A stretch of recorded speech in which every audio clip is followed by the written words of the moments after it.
नमस्कार, one India Hindi में आपका स्वागत है। मैं हूं शिखा थोरिया।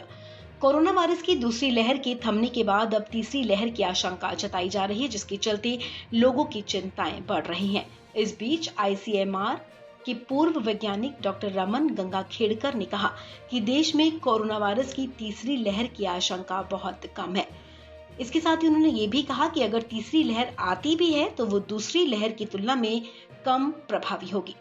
इसके साथ ही शीर्ष वैज्ञानिक ने कहा कि स्कूल खोलने का फैसला जल्दबाजी में नहीं लिया जाना चाहिए, क्योंकि कुछ नई स्टडीज में ये कहा गया है कि बच्चों में कोरोना का प्रभाव लंबे समय तक गंभीर हो सकता है। उन्होंने कहा कि स्कूल खोलने के लिए अलग अलग दृष्टिकोण होना चाहिए। एक निश्चित क्षेत्र में मामलों की संख्या के आधार पर स्कूल खोलने को लेकर फैसला लिया जाना चाहिए।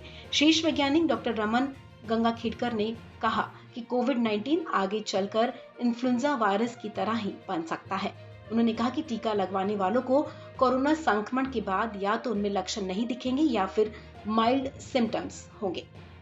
उन्होंने कहा कि हालांकि संक्रमण की संख्या में वृद्धि जारी रहेगी, क्योंकि टीके स्टेरलाइजिंग इम्यूनिटी नहीं देते जो संक्रमण को भी रोक सकते हैं।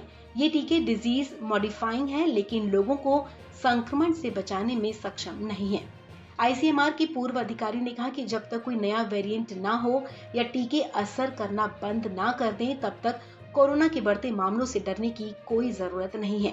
उन्होंने कहा कि वायरस उन क्षेत्रों में फैलेगा जहां पहली और दूसरी लहर का असर कम रहा। वायरस उन लोगों को प्रभावित करेगा जिन्होंने अभी तक कोरोना वैक्सीन नहीं ली है। इस खबर में फिलहाल इतना ही। तमाम अपडेट्स के लिए आप बने रहिए वन इंडिया हिंदी के साथ।